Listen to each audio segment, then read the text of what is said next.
What's up, guys? Thanks so much for stopping by the channel again. Today we are continuing on in our series of Hail Caesar faction reviews, and this is Republican Rome here. So this is about the time of the Punic Wars, really is what this one's representing, and a little bit in some ways still similar to the earlier Camillan list that we looked at, as it says in the description here, but sort of moving a little bit ahead as far as like the variety of troops that are available and types of allies, and kind of that change over from fighting with long spears towards Pila and stuff like that. So this does represent a lot of flexible modeling options and interesting collection opportunities there, just again with the different allies and how you want to maybe show this sort of transition in the Roman army here. So, but a very popular period to game, certainly, especially the Punic Wars. And again, with us just reviewing Carthage, this makes sense to have this be the next list as well in the book. So things again like the Punic Wars, Scipio Africanus, etc., Macedonian War, and so on and so forth. So there's a lot of good stuff and great gaming and hobby opportunities to find in this list. So let's take a look, guys. So infantry is going to be 75% or more of the list. Not really surprising there, because that's kind of what Rome's about, at least in this period. So, and again, not including skirmishers there. So again, it's going to be an infantry-based list. You could, of course, go 100% infantry, but you do have some other options there if you wanted to go with the little bit of cavalry that is available. Speaking of the infantry, the Hastades, Principes, and Triarii have to be at least 50% of the infantry, and there's that lovely formula for figuring that out there. So that's probably the one kind of headache with just building the list, but beyond that, it's all right. Obviously, then cavalry can make up the other quarter of the army, and just to have some variety and flexibility, you would probably do well to include at least some cavalry, especially if you want a little bit of speed. But that being said, if you want to go 100% infantry, it's of course intimidating to look across the field and see block after block after block of Roman infantry and other allies and stuff they can throw at you. Of that cavalry, light cavalry does have to be at least 50% of that cavalry that you do pick, so keep that in mind. And then we have our division requirements there. Again, the typical 4-up, although allied infantry must be fielded in divisions wholly composed of native troops, i.e. all Gauls, all Spanish, etc. So the native divisions can then also include skirmishers, so just something to keep in mind there as you're organizing your troops. So let's take a look at the list itself, and we got a lot of stuff to cover here. So, and again, that's in large part due to the various allies that this list is also letting you represent. So let's start at the top here. So we have our Hastati or Principes heavy infantry with Pila as small units again, so don't be shocked by the stat line. Again, these are as small units, but you're getting drilled. And just something to maybe talk about before we get into everything. By and large, as you can kind of see from just panning through the list here, you have so many various units that also come with special rules. So in that sense, it's a very potent list depending on what you're taking. You could also pay extra for those Hastati or Principes to make them tough fighters, which for 1 point, I don't see why you wouldn't want to do that. Drilled and tough fighters in quantity, even though they're small units, is pretty sweet. Then the Principes heavy infantry with long spears as small units. So the sort of older style there, and again, you go with drilled, but then stubborn as an upgrade option. Or you could downgrade into levy if you wanted, so some interesting flexibility there. And again, small units throughout here for this first part, but still having that awesome heavy infantry morale save. Triarii here as well, kind of the cream of the crop.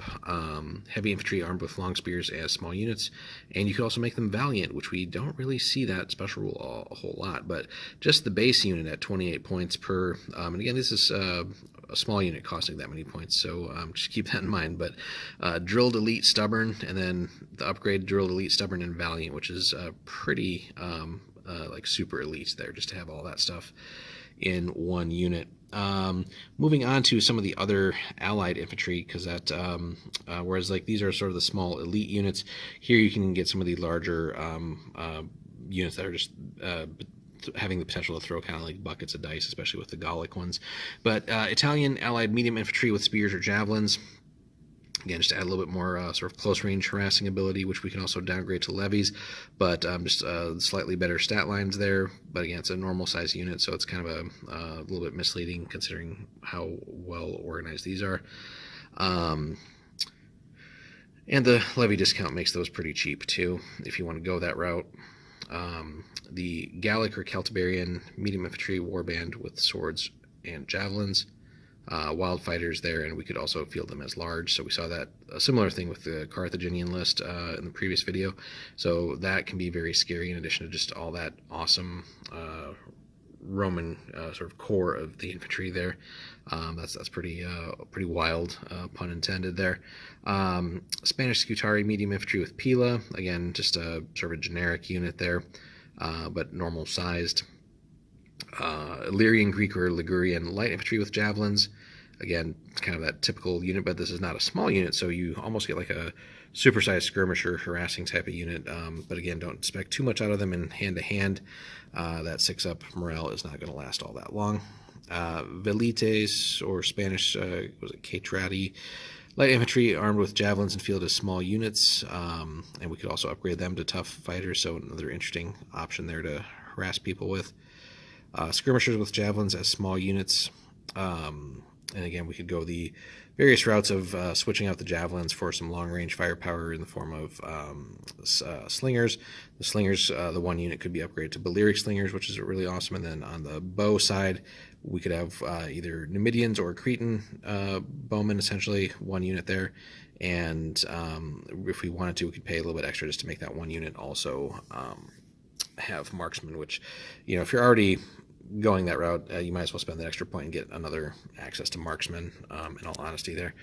Then we get into Romans, Latins, or Allied medium infantry, medium cavalry as small units, so interesting to have that option there. And again, cavalry could be a quarter of our list, but half of that cavalry that we do take does have to be the light cavalry. So that being said, here it's an okay unit, nothing special really, just fairly cheap, I guess. Moving on though, light cavalry with javelins as small units, and we could then either go into upgrading them to Numidians or Tarentines, with some interesting options there. So that might be the better choice, just honestly, if you're looking for cavalry here. It's not going to hit as hard as any of your infantry, at least these units here. But if we go Numidians, we get Feigned Flight, which is, of course, a neat tactic to be able to sort of use in quantity. But the Tarentines bring us Elite and Stubborn for 3 points, which is kind of interesting on such a rather fragile unit as well. So that might not be all that great, but it's, you know, it's worth playtesting at least. Let us know in the comments if you guys have used those. But the last option is really a neat one there. If you are looking for a little bit of firepower out of your cavalry, the Allied Gallic or Spanish medium cavalry does bring you some solid combat ability there, and they're not actually small units. And if we upgrade to, we can upgrade basically one of those cavalry units into tough fighters. So again, depending on the size of the game, that may allow you to bring more cavalry. So that might be worth trying to get some potentially bigger games in, just so you can field some decent numbers of the Numidians or Tarentines, but then some of that Spanish cavalry as well, or Gallic cavalry. And that basically is it. So no artillery as of yet. No bolt throwers or anything just yet in this type of list, but just a very solid and scary list overall, just in the sheer variety of things it can bring. It does the infantry thing very well, of course, and just different flavors of that.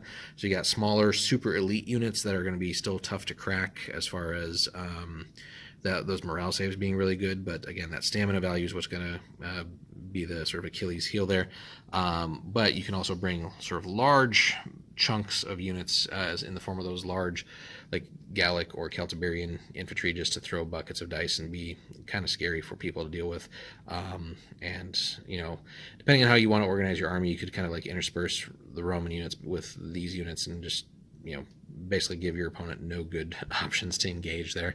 But yeah, lots of potential ways to make this list work. Your typical suite, basically, of skirmishing type units, and again, just having some access to marksmen there's pretty typical for the Romans at this point. What else do we have?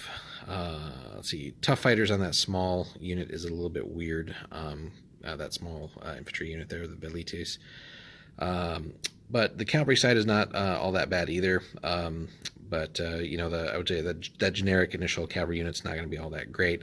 But really, where you're going to find most of your value is going to be in that Gallic medium, Gallic Spanish medium cavalry, and then basically I think probably the best is just going to be upgrading into Numidians, just to bring in that hit and run component and kind of get them into maybe chasing you and getting out of position. So then your just various blocks of infantry can move up and do their thing and maybe open up some interesting like flank charges and stuff like that. And an interesting one too, where the army is that standard leadership 8 as you would expect from the Romans, but we also do get that option to bring in leadership 9 for the upgrade. And really for such an army, again, I would just leave points there to be able to take that leadership 9 general. It's with everything you've got here and all these like various moving pieces, especially sort of multiple small units that you really do need to make sure that they get where they need to go and engage properly. Now I do realize a lot of them have drilled, but nonetheless, you don't want to necessarily be stuck in that situation either. So leadership 9 will definitely let you do a lot of good things and again, be a little bit more aggressive in your orders just to get to where you need to go. So definitely a very solid list here for the Romans. And I think overall just a little bit stronger than the Camillan list that we reviewed a ways back, and a good sort of matchup for the Carthaginians. So, I think there's obviously differences between the two, but I think maybe a slight edge to the Romans. But again, I think this just comes down to who's the better general at that point, and what you built your army to do, to be and to do. So definitely something that would be fun to fight out on the tabletop, and again would be nice to see some like official support here. Maybe Warlord at some point would do like a special, if not like another starter box, some sort of versus box set where it's like a Punic War box set. I think that would probably be pretty cool. But let us know in the comments, guys, what you think. Have you collected this a Roman list based on the Punic Wars? What have you found works well if you've used this list? If you've played against it, what were your either successes or failures in trying to deal with it? Just let us know in the comments, guys. Be happy to hear from you. Again, thanks so much for stopping by. Hope you guys have a good one.